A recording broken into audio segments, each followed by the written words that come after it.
Shalom everyone, dominion shorts में आप तमाम लोगों का बहुत बहुत स्वागत है। परमेश्वर का वचन यूहन्ना रचित सुसमाचार 17 में हमें कुछ यूं बताता है, वह महिमा जो तूने मुझे दी है मैंने उन्हें दी है। यहाँ पर प्रभु यीशु मसीह अपनी महिमा को देने की बात कर रहा है। यह वही महिमा है जो परमेश्वर ने यीशु को दी थी। अब ये कौन सी महिमा है? अगर आपको ये जानकारी चाहिए तो आप इफिसियों की पत्री अध्याय 1 से पढ़ सकते हैं। आप इसको जान जाओगे कि वो महिमा कौन सी है। यह वही महिमा है जिस महिमा के कारण उसका नाम हमेशा के लिए ऊपर किया गया। यह वही महिमा है जिस महिमा के कारण उसका नाम सब नामों से ऊंचा है और कभी भी वो नाम नीचे नहीं किया जा सकता है। यह वही महिमा है जिसके कारण उसको सबसे अधिक आदर मिला।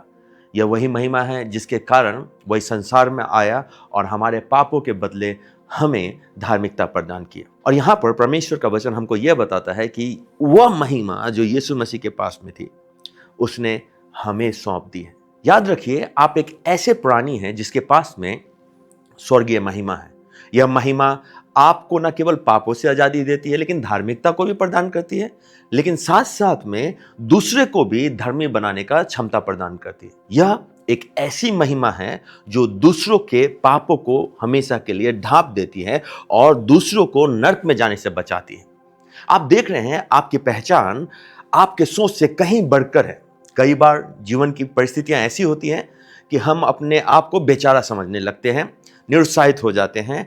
दरवाजे बंद को देखकर हमें लगता है कि जीवन खत्म हो गया है। लेकिन मैं आपको बताना चाहता हूं, अगर परमेश्वर ने अपनी महिमा आपको दी है तो जैसे उसकी महिमा से हम सब आजाद हुए हैं, वैसे ही आपकी महिमा से न केवल आप आजाद होंगे लेकिन आपके आसपास जो लोग हैं वो भी आजाद होंगे। इसलिए अपने आप को निरुत्साहित करने के बजाय उस महिमा को प्रोत्साहित कीजिए जो आपके अंदर छुपी हुई है। यह महिमा आपको ऊपर से नहीं मिलने वाली। यह महिमा आपको तब मिल गई थी जब आपने प्रभु यीशु मसीह को अपना उद्धारकर्ता के रूप में ग्रहण किया था।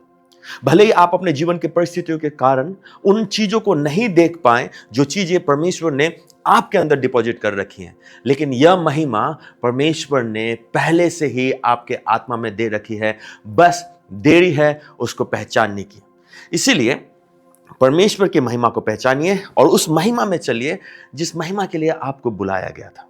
याद रखना, आप हारने के लिए नहीं बुलाया गया हो, आप चोट खाने के लिए नहीं बुलाया गया हो, आप बंद दरवाजे के पीछे रहने के लिए नहीं बुलाया गया हो, आप घाव में अपना जीवन व्यतीत करने के लिए नहीं बुलाया गया हो, आप हारने के लिए नहीं बुलाया गया हो।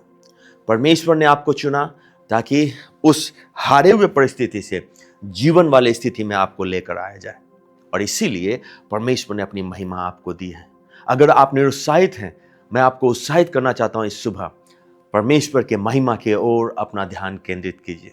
भले ही आपको कैसा भी महसूस क्यों ना होता हो, हम सब एक मनुष्य हैं और अपने जीवन के पड़ाव में, अलग अलग पड़ाव में हम अलग अलग परिस्थितियों से होकर जाएंगे। एक सीजन में हम आनंदित होंगे तो दूसरे सीजन में हम निरुत्साहित हो सकते हैं। लेकिन इसके विपरीत परमेश्वर का वचन अटल है। इसलिए परमेश्वर का वचन कहता है सूर्य और चंद्रमा टल जाएंगे लेकिन उसका वचन कभी नहीं टलेगा। इसका अर्थ क्या है? इसका अर्थ यह है कि जीवन में परिस्थितियां आएंगी, बदल जाएंगी, लेकिन परमेश्वर का वचन जो है वो सत्य है। और आज की सुबह परमेश्वर का वचन आपके लिए जो सत्य बता रहा है वह यह है कि उसने अपनी महिमा आपको दी है। जरा उस महिमा को रिकॉल करना सीखिए, उस महिमा को अंदर से बुलाना सीखिए। तब आप पाओगे यह न केवल आपकी जीवन में महान कार्य कर सकता है लेकिन दूसरों के लिए भी बहुत बड़ा कार्य कर सकता है। इसीलिए तो हम पाते हैं पतरस जब रास्ते में चलता था, लोग उसके परछाई से चंगे होते थे। यह वही महिमा है जो यीशु मसीह ने पतरस को दी थी। यह वही महिमा है जो यीशु मसीह ने आपको दी है, ताकि न केवल आप इससे बेनिफिट प्राप्त करें लेकिन दूसरे लोग भी बेनिफिट प्राप्त कर सकें। जरा सोचें, आपके परछाई से कोई जीवित हो रहा है, किसी के घाव चंगे हो रहे हैं, कोई समृद्धि की ओर बढ़ रहा है, तो भला आप मृत्यु की ओर क्यों जाएंगे? वो महिमा आपके अंदर है। आपके हड्डियों तक में चंगाई, समृद्धि और महिमा का डीएनए भरा पड़ा है। यही कारण है पुराने नियम में हम पाते हैं कि जब भविष्यवक्ता के हड्डियों से उसके शत्रु को भी छुआ जाता है तो उसके शत्रु भी उठ खड़े होते हैं। यह वही डीएनए है जो नए नियम में, नए वाचा के साथ में यीशु मसीह के द्वारा मेरे और आपके अंदर है। इसलिए निरुत्साहित होना छोड़ दीजिए। जीवन की परिस्थितियां आते और जाते रहेंगे लेकिन परमेश्वर का वचन आपके जीवन में अटल है, ये नहीं बदलने वाला। और ये सत्य ये है कि उसने आपको अपनी महिमा दी है। परमेश्वर के महिमा में जीना सीखिए, लोगों के महिमा में नहीं।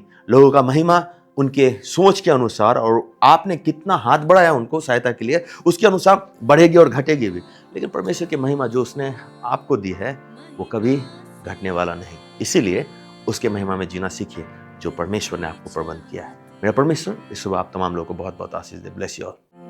तेरी महिमा महिमा यीशु